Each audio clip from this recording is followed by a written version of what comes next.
السلام عليكم ورحمة الله وبركاته. الحمد لله رب العالمين، والصلاة والسلام على أشرف الأنبياء والمرسلين وعلى آله وأصحابه أجمعين. أما بعد، فأعوذ بالله من الشيطان الرجيم. بسم الله الرحمن الرحيم. ومن أحسن قولا ممن دعا إلى الله وعمل صالحا وقال إنني من المسلمين. صدق اللہ العظیم. میرے بھائیوں، دوستوں، عزیزوں اور بزرگوں، زندگی بندگی کے لیے ہے. بندہ کہتے ہی اس کو ہیں جس میں بندگی کی صفت موجود ہو.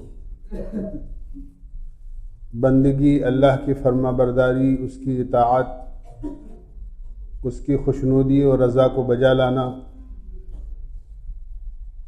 اور زندگی کے ہر لمحے میں، زندگی کے ہر موڑ پر، زندگی کے ہر شعبے میں اس بات کا دھیان رکھنا کہ میرا اللہ کس چیز سے راضی ہوتا ہے، اس کو میرا کون سا عمل پسند ہے، اس کو کرنا اور بجا لانا، اور ایسی چیزیں اور ایسے اعمال جن سے اللہ ناراض ہو جاتا ہے ان سے اپنے آپ کو بچانا، اپنے آپ کو محفوظ رکھنا، دور رکھنا، اس کا نام بندگی ہے.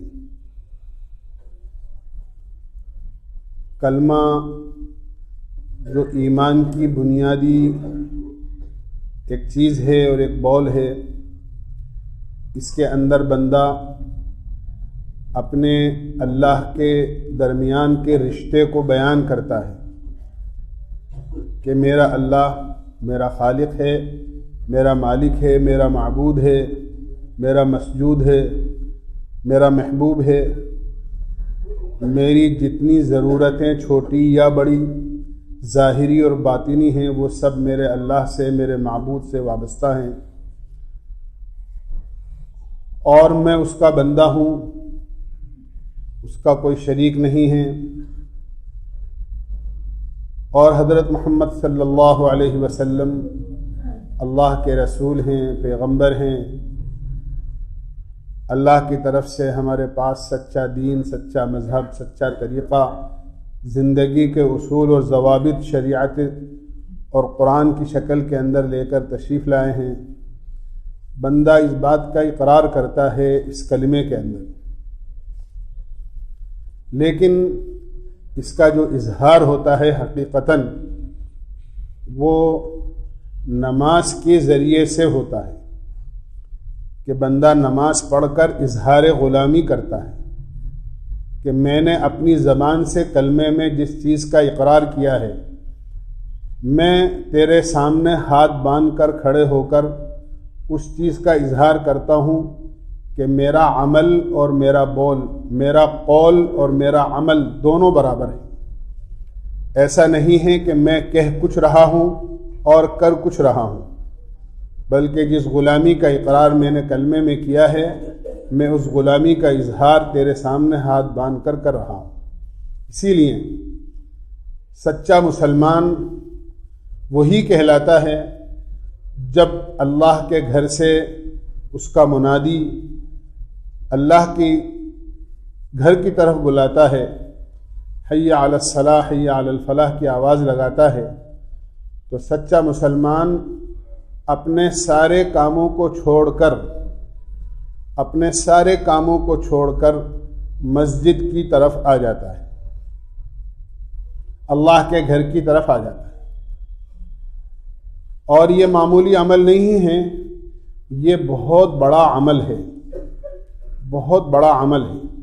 بلکہ حدیث میں ایسے الفاظ آئے ہیں کہ ایمان اور کفر کے درمیان میں جو چیز فرق کرنے والی ہے وہ نماز ہے. اس سے فرق پیدا ہو جاتا ہے کہ کون تو ایمان والا ہے اور کون ایمان والا نہیں. اللہ کے نبی علیہ الصلاۃ والسلام کے زمانے میں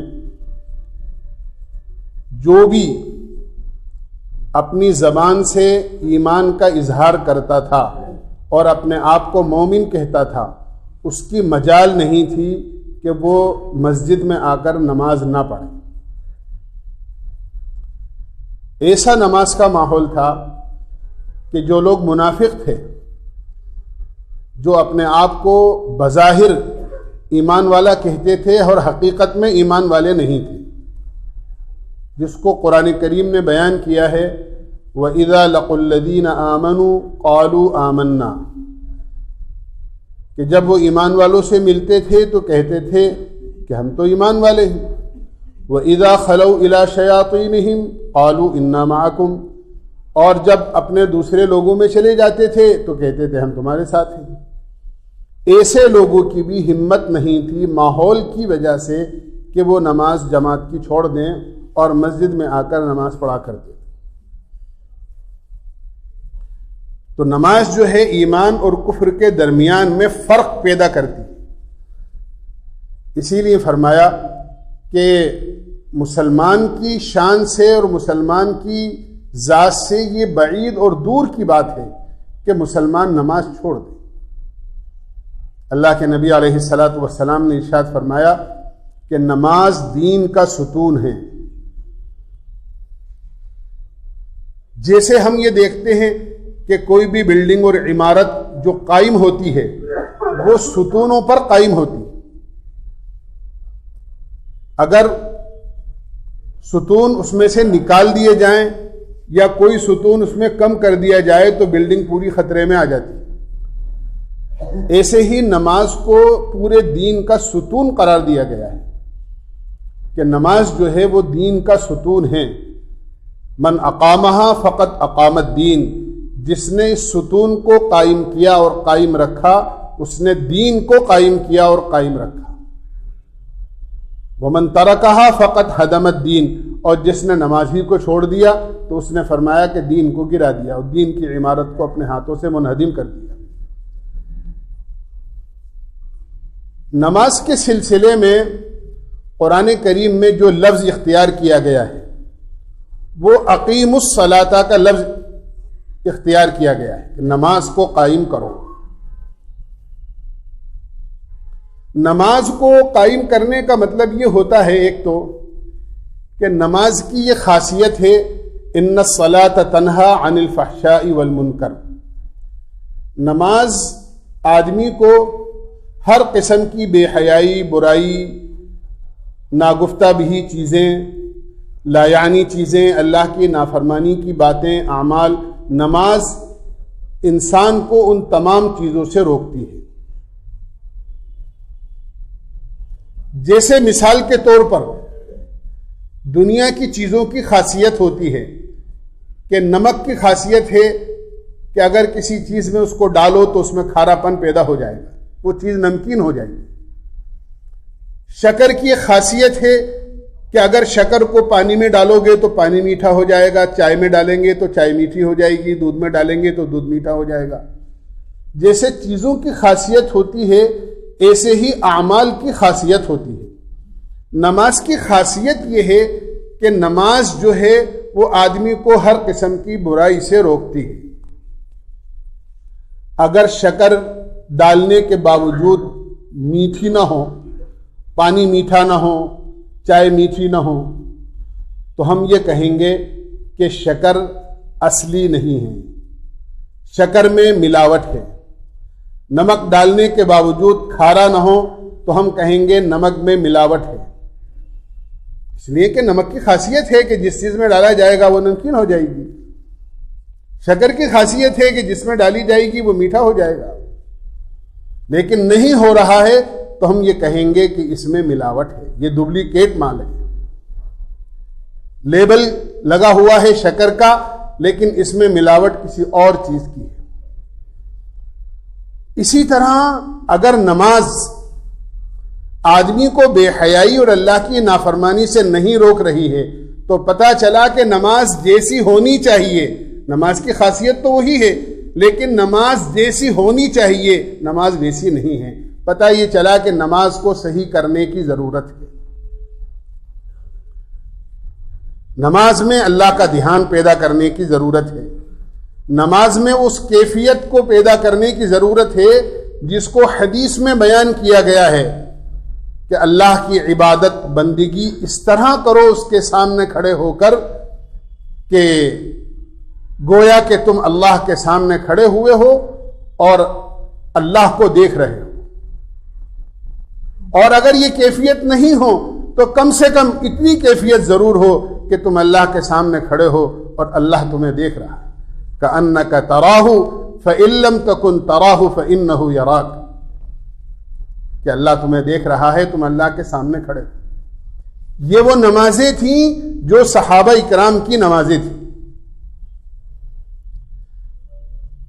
اور اسی وجہ سے نماز کی خاصیت اس وقت میں جو کیونکہ نماز اپنی حقیقت کے ساتھ تھی تو نماز کا اثر بھی ظاہر ہوتا تھا۔ نماز کی خاصیت ہے اللہ کے لامحدود خزانوں سے براہ راست فائدہ اٹھانا، ایک ذریعہ ہے نماز اللہ کے خزانوں سے لینے کا۔ اسی لیے صحابہ کرام کی تاریخ اس بات پر گواہی دیتی ہے کہ جب صحابہ کو کسی چیز کی ضرورت پیش آتی تھی، اللہ کے نبی علیہ الصلاۃ والسلام نے صحابہ کو سکھایا ہی یہ تھا کہ نماز پڑھو اور اپنی ہر ضرورت کو اللہ سے کہو، اللہ تمہاری ضرورت نماز کے ذریعے سے پوری کر دے گی۔ میں عرض کرتا رہتا ہوں، اللہ کے نبی علیہ السلام گھر تشریف لائے، آپ نے پوچھا کوئی چیز کھانے کی ہے، بھوک لگ رہی ہے، پتہ چلا نہیں ہے، آپ مسجد میں گئے، آپ نے نماز پڑھی، پھر آ کر پوچھا کوئی چیز آئی، پتہ چلا نہیں آئی، آپ تشریف لے گئے مسجد میں، 3 مرتبہ آپ نے آ کر گھر میں پوچھا کسی چیز کا انتظام ہوا، پتہ چلا نہیں، اور آپ بار بار مسجد میں تشریف لے گئے، آپ نے نماز پڑھی، اللہ سے کہا۔ تیسری مرتبہ میں پتہ چلا کہ عثمان رضی اللہ عنہ آئے تھے، کچھ دے کر گئے ہیں اور یہ کہہ کر گئے ہیں کہ آئندہ ضرورت پیش آئے تو کہلوا دیا کرو۔ اللہ کے نبی علیہ الصلاۃ والسلام نے ارشاد فرمایا، عائشہ مجھے تو اگر نمک کی ڈلی کی بھی ضرورت پیش آئے گی تو میں تو نماز پڑھ کر اپنے اللہ ہی سے کہوں۔ یہ ہمیں راستہ بتایا تھا اور صحابہ کرام اس راستے پر چلے تھے، اور ایک نہیں 20 واقعات صحابہ کرام کے کتب احادیث میں ایسے موجود ہیں کہ ان کی کوئی بھی ضرورت پیش آئی، انہوں نے اللہ سے دعا مانگی، اللہ نے ان کی دعا کو قبول کر لیا۔ صحابہ اکرام ہی کے بارے میں آتا ہے، ایک مسافر جو لوگوں کی امانتیں ایک جگہ سے دوسری جگہ پہنچایا کرتے تھے، ایک دفعہ جا رہے تھے، ایک غلط آدمی راستے میں مل گیا اور یہ کہا میرے پاس سواری ہے، تمہیں اگر سواری کی ضرورت ہو تو میرے ساتھ سوار ہو جاؤ اور بہت معمولی کرایہ میں تمہیں دوں گا، تم سے لوں گا اور تمہیں تمہاری منزل پر پہنچا دوں گا۔ چنانچہ وہ سوار ہو گئے۔ اس نے راستے میں تھوڑی دور چلنے کے بعد میں ایک ایسا راستہ اختیار کیا چلنے میں جو بالکل ایسا راستہ تھا جس پر وہ پہلے کبھی چلے نہیں تھے، اجنبی راستہ۔ وہ کہنے لگا سوار کہ میں اس راستے پر چلا ہوں اور یہ عام طور سے میرا دیکھا ہوا راستہ ہے، آپ گھبرائیں نہیں، یہ بہت قریب کا راستہ ہے۔ چل دیے، ایک وحشت ناک جنگل پر جا کر وہ راستہ ختم ہو گیا۔ یہ آدمی اترا اور اترنے کے بعد یہ کہا کہ تمہارا مال تم میرے حوالے کرو اور میں تمہیں قتل بھی کروں گا۔ انہوں نے کہا تیرا مقصود مال لینا ہے، مال لے لے، مجھے تو مت مار، لیکن کہا کہ نہیں، دونوں کام کروں گا۔ انہوں نے یہ کہا کہ اچھا مجھے 2 رکعت نماز زندگی کی آخری پڑھ لینے۔ انہوں نے 2 رکعت نماز پڑھی اور نماز پڑھنے کے بعد میں روایتوں میں آتا ہے کہ انہوں نے 3 مرتبہ کہا یا ارحم الراحمین یا مغیث اغثنی، اے مدد کرنے والے تو میری مدد فرما دے۔ 3 مرتبہ جب انہوں نے یہ جملہ کہا تو اچانک ایک آدمی ظاہر ہوا اور اس نے اپنی تلوار سے اس دشمن کو قتل کیا۔ انہوں نے اپنی دعا پوری کی اور اس کو سلام کر کے پوچھا کہ تم کون ہو؟ اللہ نے اس وقت میں تمہیں میری مدد کے واسطے بھیجا۔ اس نے کہا جب تم نے پہلی مرتبہ یا ارحم الراحمین کہا تو میں 7ویں آسمان پر تھا اور اللہ کا حکم ملا کہ ہمارے اس بندے کی مدد کر، اور جب تو نے دوسری مرتبہ کہا یا ارحم الراحمین تو میں پہلے آسمان پر آ چکا تھا، اور جب تیسری مرتبہ تو نے یا ارحم الراحمین کہا تو میں نے زمین پر پہنچ کر تیرے دشمن کو قتل کر دیا، اب تم امن والے ہو، تم جہاں چاہو جاؤ۔ یہ ایک واقعہ میں نے آپ کو سنایا ہے، ایسے نامعلوم کتنے واقعات احادیث میں، کسی کے گھر میں فاقہ آ گیا، انہوں نے اللہ سے دعا مانگی تو اللہ نے کھانے کا انتظام کر دیا، کسی کی سواری نہیں تھی تو انہوں نے اللہ سے نماز پڑھ کر دعا مانگی تو اللہ نے سواری کا انتظام کر دیا، اگر کسی کے باغ میں اور کھیت میں بارش نہیں ہو رہی تھی، انہوں نے نماز پڑھ کر دعا مانگی تو حضرت انس رضی اللہ عنہ کے باغ میں اللہ نے بارش برسا دی۔ یہ سب کام پہلے ہوئے ہیں اور کتب تاریخ میں اور احادیث میں موجود ہیں۔ پتہ یہ چلا کہ نماز اپنی حقیقت کے ساتھ میں جب موجود تھی تو ہر مسلمان جب نماز پڑھ کر اپنی بات اللہ سے کہتا تھا تو نماز کے ذریعے سے اس کی ضرورت پوری ہوتی تھی۔ نماز تو آج ہم پڑھتے بھی ہیں، لیکن نماز پڑھنے والوں کی نماز ایسی نہیں ہے جس میں نیت باندھنے سے لے کر سلام پھیرنے تک اللہ ہی کا دھیان رہے۔ وہ نماز ہوتی ہے کہ نیت باندھنے سے لے کر سلام پھیرنے تک سوائے اللہ کے کوئی چیز دماغ اور خیال میں نہ آئے۔ صحابہ کرام میں سے ایک صحابی سفر میں گئے، جب وہاں سے واپس آئے تو گھر پر انہوں نے آ کر یہ کہا کہ 2 رکعت نماز پڑھ لوں۔ انہوں نے رات کو 2 رکعت نماز کی نیت باندھی تو اتنی لمبی نماز ہوئی کہ فجر کی اذان ہو گئی۔ گھر والوں نے کہا کہ ہم تو انتظار ہی میں رہے کہ آپ سے کچھ بات کریں گے۔ کہا کہ بے شک میں بھی اسی لیے گھر میں آیا تھا کہ بھئی کچھ اپنے سفر کی سنائیں گے، کچھ تمہاری سنیں گے، لیکن کیا کروں، مجبور تھا۔ جب نماز کی نیت باندھی تو کسی طرف دھیان ہی نہیں گیا سوائے اللہ کے۔ قرآن پڑھتا تھا تو کبھی جنت سامنے آتی تھی، کبھی جہنم سامنے آتی تھی، اللہ کا دھیان کے علاوہ کسی کا دھیان ہی نہیں آیا۔ اگر پوری نماز میں ایک دفعہ بھی تمہارا دھیان آ جاتا تو میں ضرور نماز کو مختصر کر کے اور سلام پھیر کے تم سے بات کرتا، لیکن کیا کروں، مجبور تھا، دل میرے قبضے میں نہیں ہے۔ ایک مرتبہ بھی پوری نماز میں تمہارا خیال نہیں آیا۔ یہ نمازیں ہوتی تھی صحابہ کرام کی، تب ان کی ضرورت پوری ہوتی تھی۔ تو نماز کی خاصیت ہے کہ نماز ایسی بناؤ جو ہمیں اللہ کی ہر نافرمانی سے روک دے اور اللہ کی ہر فرما برداری پر ہمیں آمادہ کر دے۔ یہ ہے نماز، اور یہی نماز کو قائم کرنا ہے۔ نماز کو قائم کرنے کا مطلب قائم کرنا، کسی چیز کو کھڑا کرنا، جیسے ہم اپنے گھر میں دروازے پر چوکیدار کھڑا کرتے ہیں۔ چوکیدار کا کام کیا ہوتا ہے؟ چوکیدار کا کام یہ ہوتا ہے گھر سے متعلق جتنے لوگ ہیں، گھر میں دادا آ رہے ہیں تو چوکیدار دروازہ کھول دیتا ہے، آئیے تشریف لائیے۔ ابا آ رہے ہیں تو دروازہ کھول دیا، بچے اسکول سے آ رہے ہیں دروازہ کھول دیا، گھر میں کوئی اچھا سامان آ رہا ہے، گاڑی آئی ہے دروازہ کھول دیا، کوئی کچرے کی صفائی والی گاڑی آئی ہے تو دروازہ کھول دیا۔ لیکن کوئی جانور داخل ہو رہا ہے چوکیدار داخل ہونے نہیں دیتا۔ کوئی کتا داخل ہونا چاہے، کوئی اور جانور داخل ہونا چاہے، کوئی اجنبی داخل ہونا چاہے تو اس کو اجازت نہیں دیتا چوکیدار اندر داخل ہو۔ جو گھر کے متعلق لوگ ہیں وہ گھر میں آئیں گے، ان کی خدمت کرے گا، دروازہ کھولے گا، اور جو گھر سے متعلق لوگ ہیں، متعلق لوگ نہیں ہیں، اور جو مشکوک لوگ ہیں یا نقصان دہ چیزیں ہیں، ان کے لیے وہ دروازہ بند رکھے گا۔ نماز کی یہ خاصیت ہے کہ نماز کو اپنی زندگی پر ایسا قائم کرو کہ نماز کے ذریعے سے اخلاق آ رہے ہیں تو آنے دیں، اچھائیاں زندگی میں آ رہی ہیں تو آنے دیں، سچائی زندگی میں آ رہی ہے تو آنے دیں، سنتوں کا اہتمام آ رہا ہے تو آنے دیں، ہر اچھی اور بھلائی جو زندگی میں آ رہی ہے نماز اسے آنے دے، اور جھوٹ داخل ہونا چاہے تو زندگی میں نماز جھوٹ کو نہیں داخل ہونے دے۔ کوئی دھوکے کی چیز آ رہی ہے تو نماز دھوکے کی چیز سے دور کر دے۔ اگر کوئی اللہ کی نافرمانی کا کام ہونے جا رہا ہے تو نماز اس بندے کو اللہ کی نافرمانی سے روک دے۔ کوئی بے حیائی کی چیز سامنے آ رہی ہے تو نماز اس کو اس بے حیائی کے کام سے روک دے۔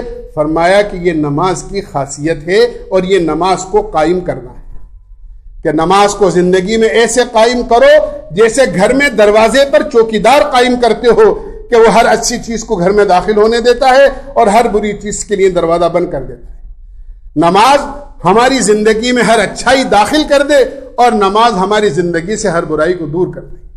نماز کی مثال علماء نے لکھی ہے، ایسی ہے جیسے گھر کا روشن دان ہوتا ہے، گھر میں کھڑکی ہوتی ہے، کھڑکی کے اور روشن دان کے دو کام ہوتے ہیں۔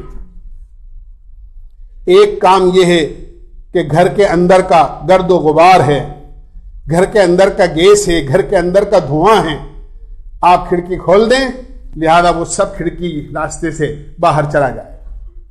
اور باہر کی تازہ ہوا ہے، باہر سے روشنی ہے، باہر سے کوئی دھوپ کی ضرورت ہے، سورج کی کرنیں ہیں جس کی آپ کو سردی میں سخت ضرورت ہے، آپ اس کو کھول دیں گے، لہذا باہر کی تازہ ہوا بھی آ رہی ہے، روشنی بھی آ رہی ہے، دھوپ کی ضرورت ہے تو دھوپ۔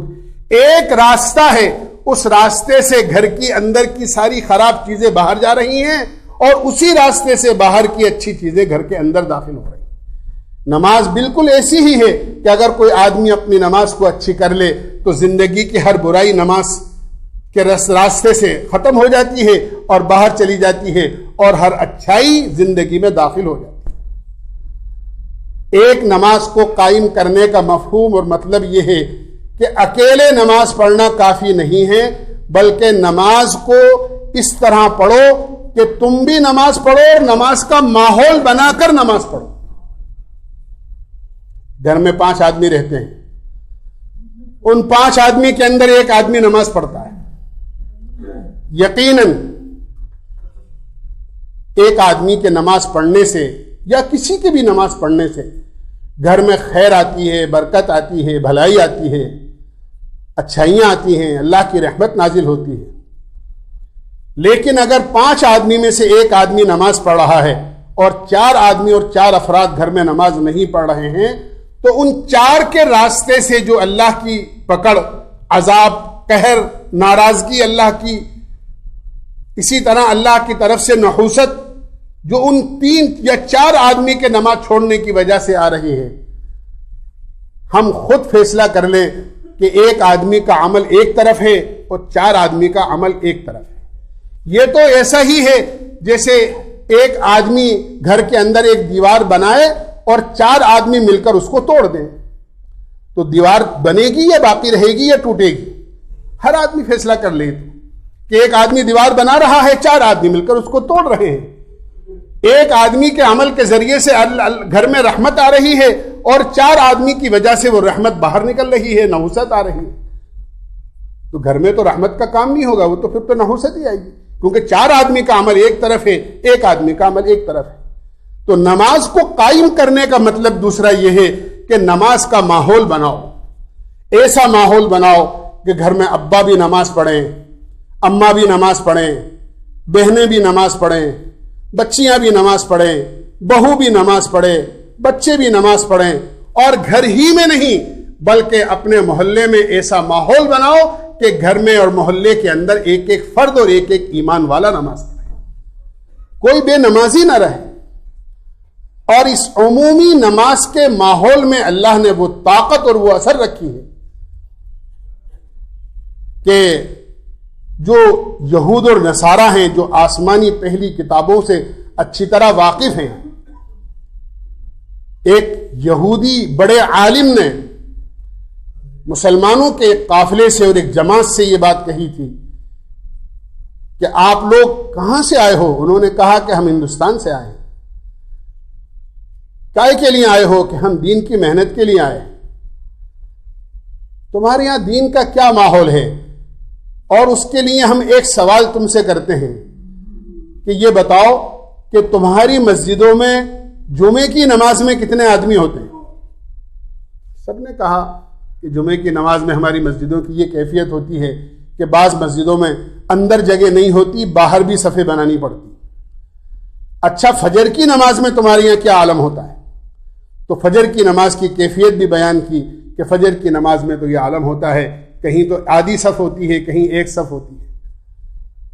تو وہ یہودی عالم کہنے لگا کہ میں آسمانی کتاب توریت کا عالم ہوں اور آسمانی کتاب کی یہ خبر تمہیں دیتا ہوں کہ جب تمہارے یہاں ایسا ماحول نماز کا بن جائے گا کہ جس طرح جمعے کی نماز میں تمہاری نمازیں اور تمہاری مسجدیں پر رہتی ہیں، جب فجر کی نماز میں بھی اسی طرح پر رہنے لگیں گی تو دنیا کی کوئی قوم مسلمانوں پہ غالب نہیں آ سکتی۔ اپنی تباہی کے گڑھے تو ہم نے خود نے ہی کھود رکھے اور دوسروں کو ملامت کرتے ہیں، فلاں ایسا کر رہا ہے، فلاں ایسا کر رہا ہے، وہ ہمارے ساتھ زیادتی کر رہا ہے، وہ ہمارے ساتھ ظلم کر رہا ہے، یہ لوگ ہمارے ساتھ ایسا کر رہے ہیں۔ کوئی کچھ نہیں کر رہا، ہم نے خود نے اپنی تباہی کے لیے راستے اختیار کر رکھے۔ ہم اپنے عمل پر قائم نہیں ہیں۔ اگر مسلمان اپنے اسلام پر قائم ہو جائے تو میرے بھائیوں، دوستو، بزرگوں، اللہ کا یہ اعلان ہے اور اللہ کا یہ وعدہ ہے، وَأَنْتُمُ الْأَعْلَوْنَ إِن كُنتُم مُؤْمِنِينَ، تم ہی سر بلند رہو گے، تم ہی باعزت رہو گے اور تم ہی دنیا میں ساری قوموں سے سب سے اوپر رہو گے اگر تم پکے ایمان والے ہو گے۔ اور پکا ایمان والا وہ ہے جو اللہ کی اطاعت اور اس کی فرمانبرداری میں بالکل پکا اور سچا۔ اللہ ہمیں سمجھنے کی اور عمل کی توفیق نصیب فرمائے۔ وآخر دعوانا الحمدللہ۔